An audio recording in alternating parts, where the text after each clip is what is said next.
This video is about how to fill out your speech outline. Here we are on the home page of the modules. You want to go down to where it says COM20 resources and information about the individual speech. If you don't already have it in front of you, you should download the individual speech packet. You should have gotten that the first time we met at the orientation, but you can download it yourself.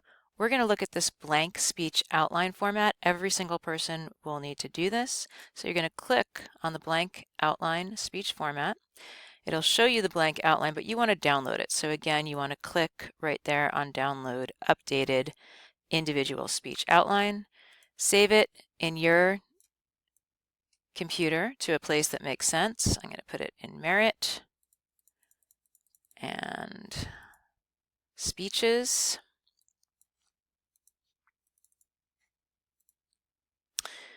And then I'm going to open that up. Okay. Enable editing, and what you're going to do is type your content directly onto this page, and then when you're doing your speech, you'll be able to print it out.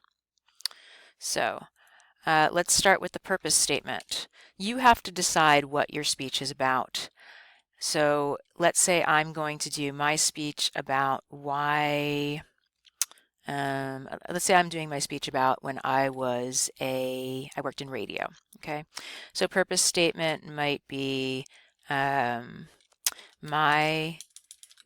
these all have to be full sentences with correct capitalization and punctuation at the end. This speech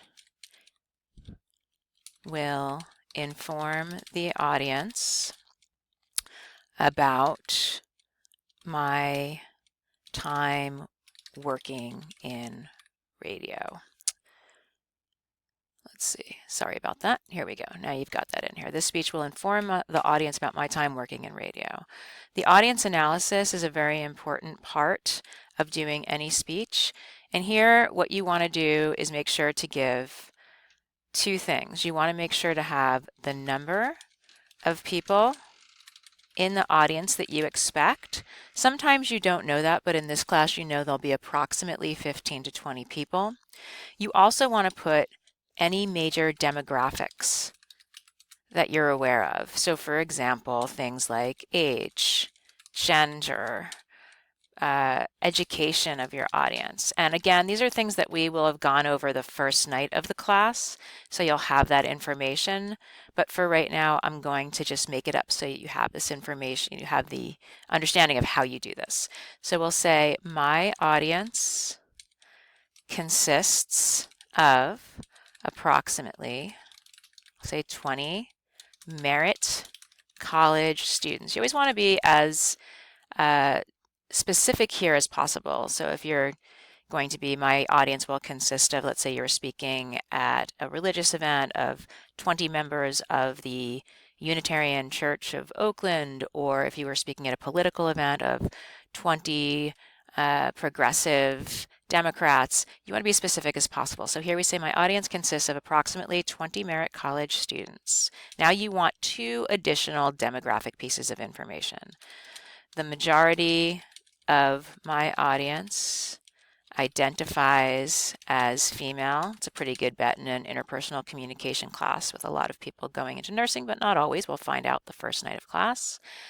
And most of the audience members have a high school diploma or GED as their highest level of education, with some people having higher degrees.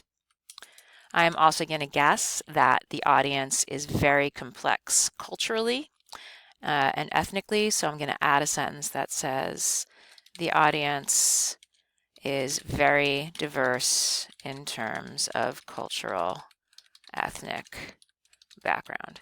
You always want to do this for any speech you do so that you tailor your speech to your specific audience. Okay, your attention getter is extremely important because this is your chance to get the audience's attention. So what you don't want to do with an attention getter is start with, "Hi, my name is," because that's not that interesting. So you want to think about what would be interesting to your audience. How do you get their attention? So I'm going to start with sort of the most interesting part of from my perspective, of when I worked in radio. And that was when I got to have dinner with Lenny Kravitz. He took us out to dinner. So let's see, how would I put that in attention getter? I was taken to dinner by Lenny Kravitz. That's a pretty good attention getter. Okay, and then of course I would explain that, but for right now that works.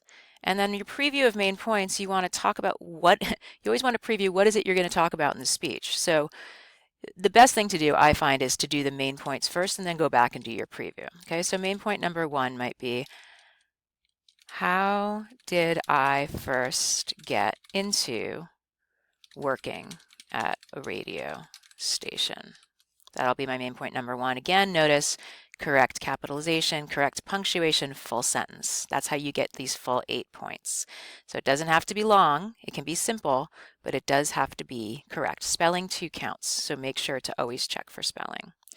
Okay, we'll do transitions after we do the other main points. Main point number 2. Now I will, that will be a transition.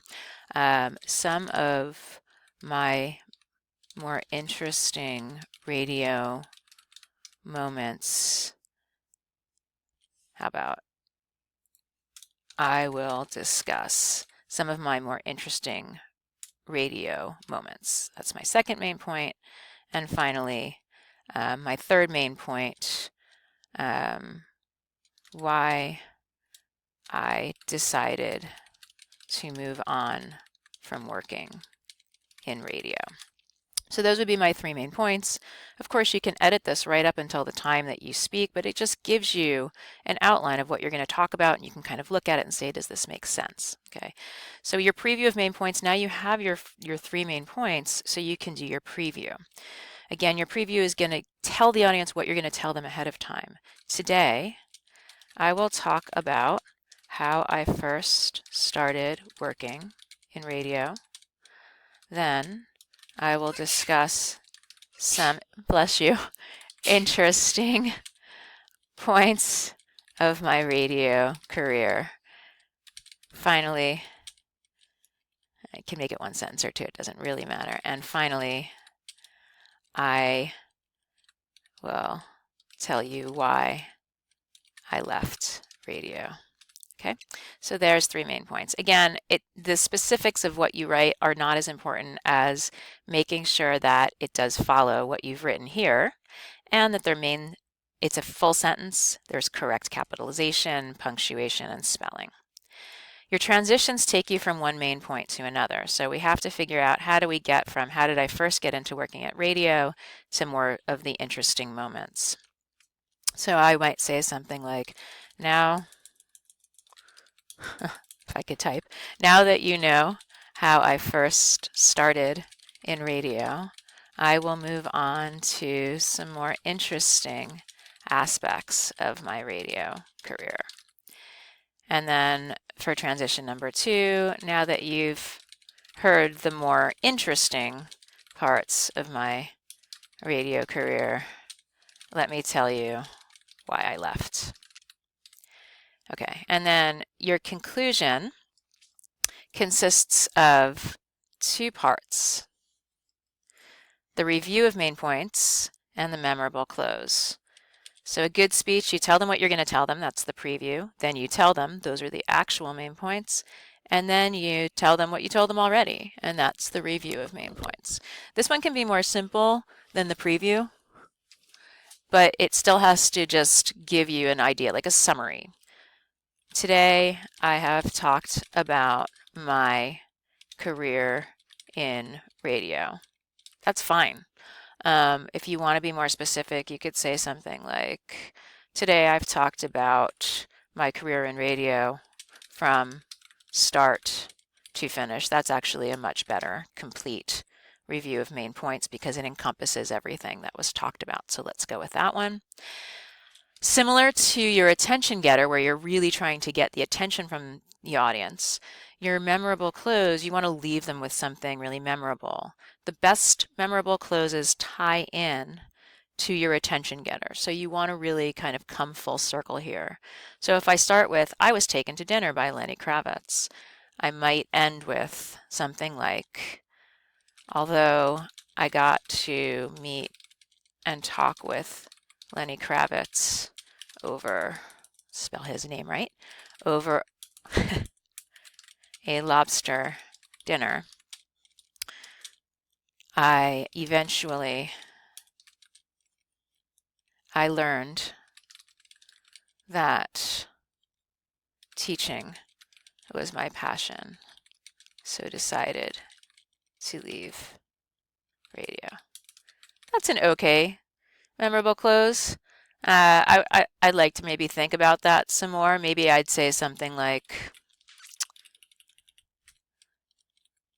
just like Lenny Kravitz's first release, Let Love Rule, I decided to let love rule my decision to leave radio so that I could pursue my passion for teaching.